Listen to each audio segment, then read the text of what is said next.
Bonsoir mesdames et messieurs et bienvenue dans ce journal. Tout de suite les titres. Le président de la République Félix-Antoine Tshisekedi Tshilombo a clôturé ce vendredi à Mbandaka les travaux de la 9e session de la conférence des gouverneurs. Outre d'autres questions de la vie nationale et du fonctionnement des lieux sacrés, ces assises ont posé les fondations du vaste programme de développement à la base des 145 territoires. Et puis il a été complètement lavé par le tribunal de paix de Kinshasa. Lydie Chimanga a été acquitté de tous les chefs d'accusation devant cette cour. Pour les avocats de l'ex-conseiller spécial du chef de l'État, tous les griefs reprochés à leurs clients ont été commis à l'étranger, d'où le déclinatoire des compétences présentées par leur conseil. Enfin, décédée le 10 décembre dernier, l'artiste musicienne Elisabeth Chalamwana, appelée affectueusement Maman National, a été finalement conduite dans sa dernière demeure au cimetière de la nécropole entre Cariciel, ce après des hommages rendus d'abord par ses camarades du PPRD, ensuite au Palais du Peuple par de nombreux mélomanes et d'autres Quinois amoureux au nom de sa belle musique. C'est tout pour les titres. D'abord, cette nouvelle retrait des M23 de Kibumba à quelques kilomètres de la ville de Goma. Ce vendredi, le 23 décembre 2022, la force régionale demande à la population congolaise de cette partie qui avait fui les combats de regagner leur milieu respectif. Pour le représentant de l'EAC dans cette partie du pays, Kibumba est maintenant sécurisé. The commitment of East African Regional Force on its mandate. Mesdames et messieurs, je veux une fois de plus donc réitérer et vous démontrer l'engagement de la force régionale par rapport à son mandat. Respect for Democratic Republic of Congo Constitution Le respect de la and Constitution, its sovereignty that must be upheld at all times. le respect de la Constitution et de la souveraineté de la RDC doit être de mise à chaque moment.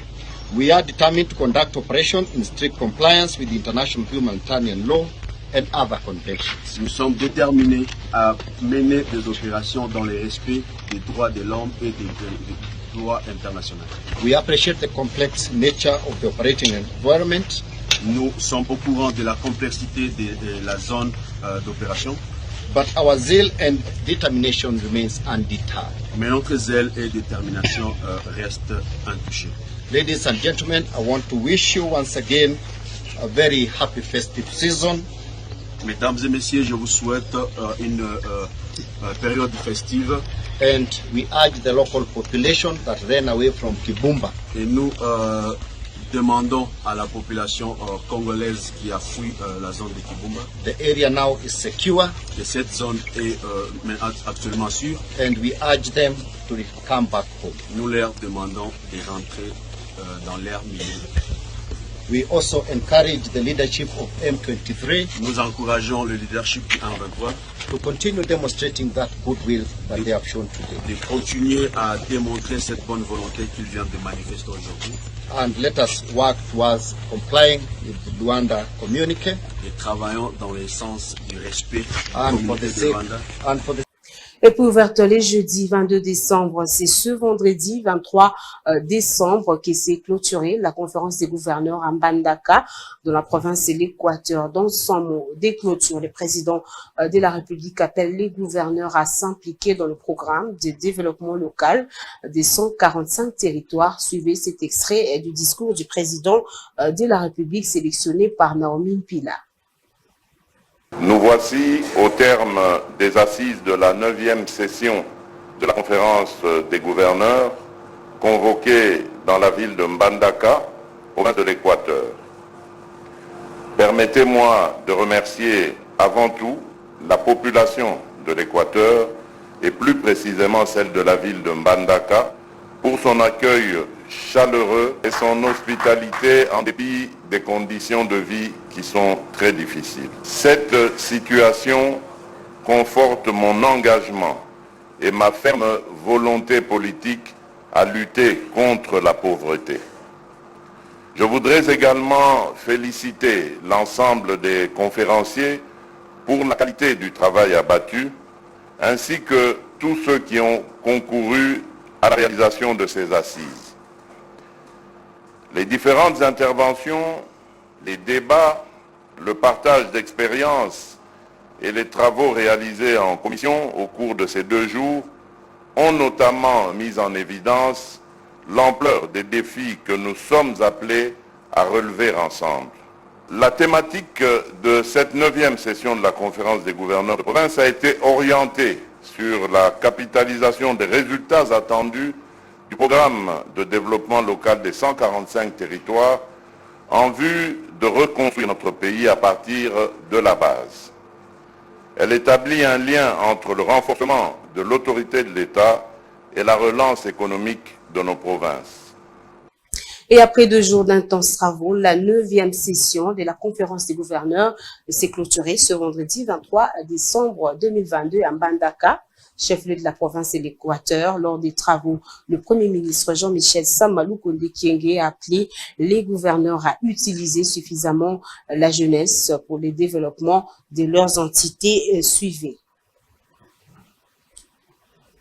Les jeunes de la République démocratique du Congo ont désormais avec eux un avocat de taille.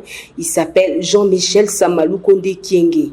À la 9e conférence des gouverneurs de la province Mbandaka, le Premier ministre Samalou Konde Kyenge a appelé les participants à mettre la jeunesse congolaise au centre du développement de la nation.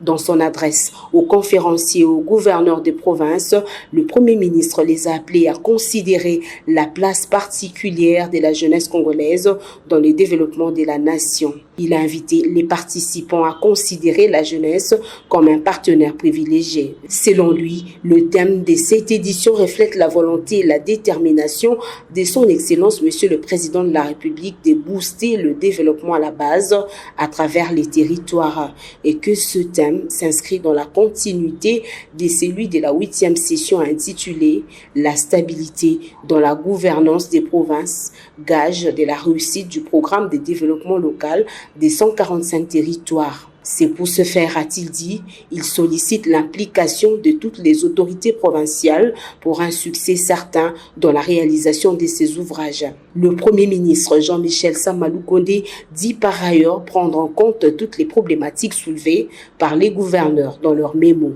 La conférence des gouverneurs constitue ainsi le cadre propice au diagnostic de la gouvernance de la chose publique dont nous avons tous la charge à divers échelons. En ce qui est du financement des ouvrages de la première phase du PDL 145T qui concerne les écoles, les centres de santé et les bâtiments administratifs, la totalité des fonds a été décaissée par le gouvernement et perçue par les 3 agences d'exécution. Ces ouvrages, de l'avis de l'exécutif national, auront un impact hautement positif, aussi bien sur le plan social que sur celui du renforcement de l'autorité de l'État. Dans un autre registre, accident des circulations ce vendredi matin au pont Maréchal La Matadi, dans la province du Congo central, un camion poids lourd en provenance de Boma a fini sa course près du pont Maréchal. Des dégâts matériels et des pertes en vie humaine sont signalés. Nous y reviendrons avec force détail dans les prochaines éditions.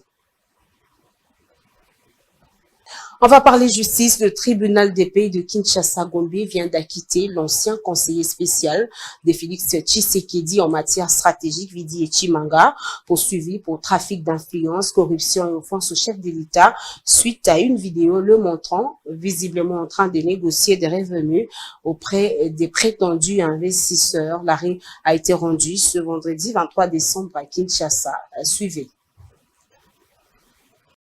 L'information est confirmée par son avocat, Maître Clément Ilunga. Le tribunal de paix de Kinshasa-Gombe vient d'acquitter l'ancien conseiller spécial de Félix Tshisekedi en matière stratégique par un arrêt rendu public ce vendredi 23 décembre 2022. Vidi Echimanga a été poursuivi pour trafic d'influence, corruption et offense au chef de l'État suite à une vidéo le montrant visiblement en train de négocier des revenus auprès de prétendus investisseurs en leur promettant son implication pour l'obtention des marchés. Pour ces avocats, le fait reproché à leurs clients était commis à l'étranger. Ils avaient soulevé le déclinatoire des compétences du tribunal saisi. Il faut rappeler que Vijay Chimanga a été placé en détention préventive le 21 septembre dernier par le parquet général près la cour d'appel de Kinshasa-Gombe avant d'obtenir une liberté provisoire quelques jours après. Dans le reste de l'actualité, 23 décembre 2018, 23 décembre 2022, jour pour jour, Congo Buzz Télévision vient de totaliser 4 ans d'existence. Petit à petit, ce média créé par Maître Christian Bosembe, fonctionnant à Kinshasa, se fait une place dans la sphère médiatique de la République démocratique du Congo avec un personnel qualifié, des matériels dernier cri et un contenu de qualité. En attendant de plus amples reportages sur ce média, nous vous proposons aujourd'hui le portrait de son fondateur, le président Christian Bosembe. Que la peur quitte nos esprits et que Dieu bénisse les esprits.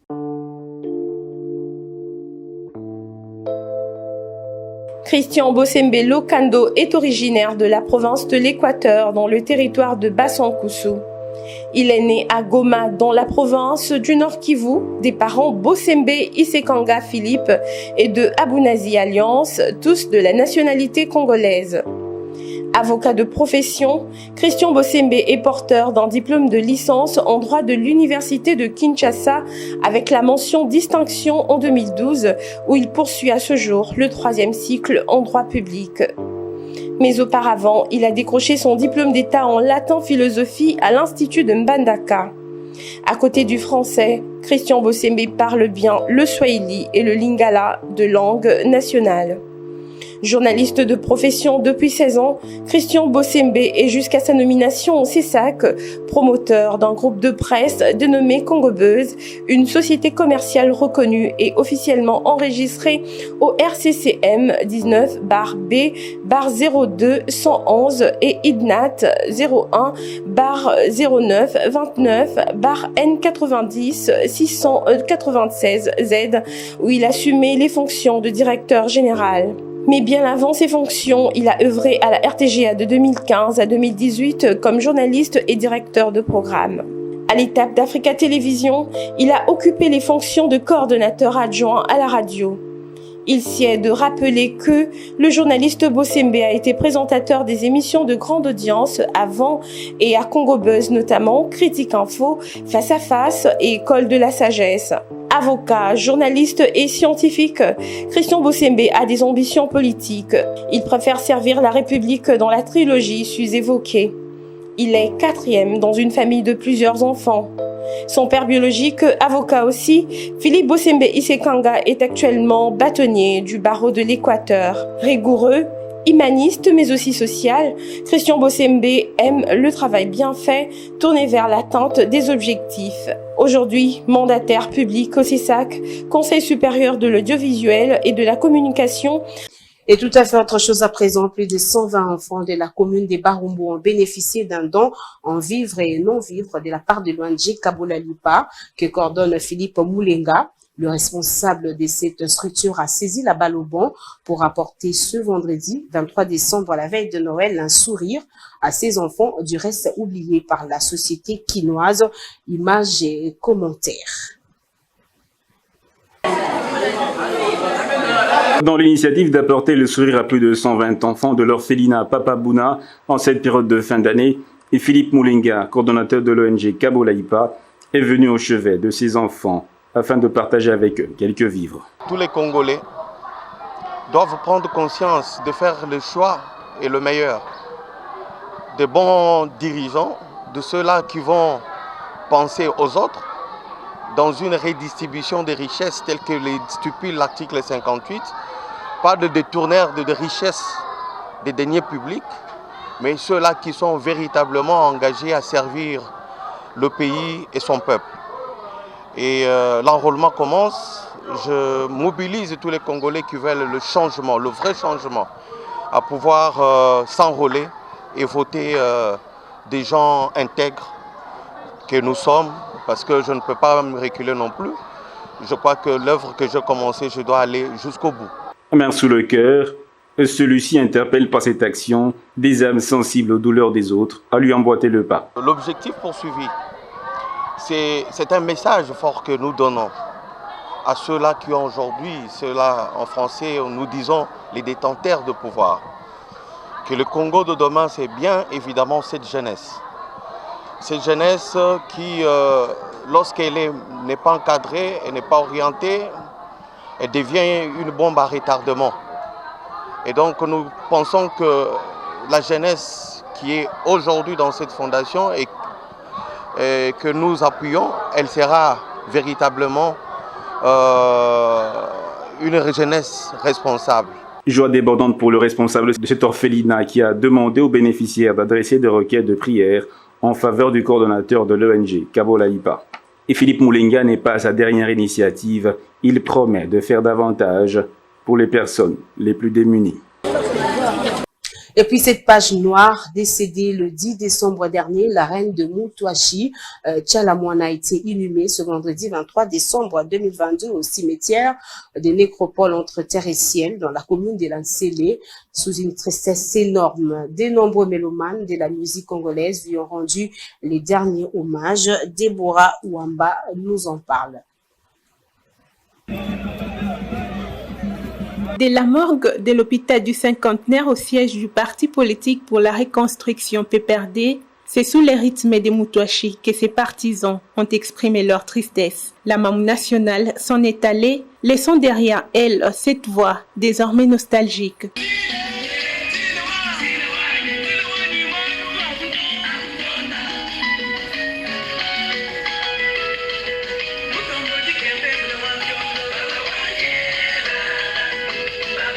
Après le siège du PPRD, direction l'esplanade du Palais du Peuple pour les derniers hommages. Ici, sur place, les décors est planté aux couleurs de la reine du folklore Luba. Jeunes, vieux, familles artistiques, biologiques et politiques, tous ont rendu leur vibrant hommage à la Mamou nationale.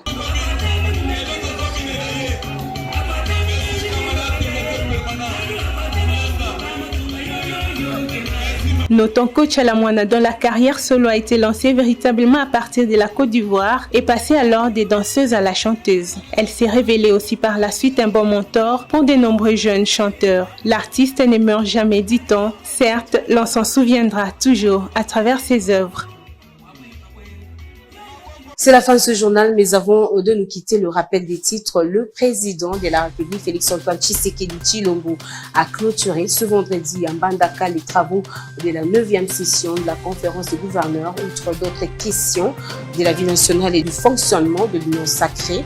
Ces assises ont posé les fondations du vaste programme du développement à la base des 145 territoires. Et puis, il a été complètement lavé par le tribunal de paix de Kinshasa-Gombe, Viti et Chimanga, a été acquitté de tous les chefs d'accusation devant cette cour. Pour les avocats de l'ex-conseiller spécial du chef de l'État, tous les griefs reprochés à leurs clients ont été commis à l'étranger, d'où le déclinatoire des compétences présentées par leur conseil. Enfin, décédée le 10 décembre dernier, l'artiste musicienne Elisabeth Tchalamouana, appelée affectueusement Mamou nationale, a été finalement conduite dans sa dernière demeure au cimetière de Nécropole entre terre et ciel, ce après des hommages lui rendus d'abord par ses camarades du PPRD, ensuite au Palais du Peuple par ses nombreux mélomanes et d'autres Quinois amoureux ou non de sa belle musique. Ce journal est terminé. Pensée pieuse à Elisabeth Tchalamouana, la Mamou nationale. Au revoir.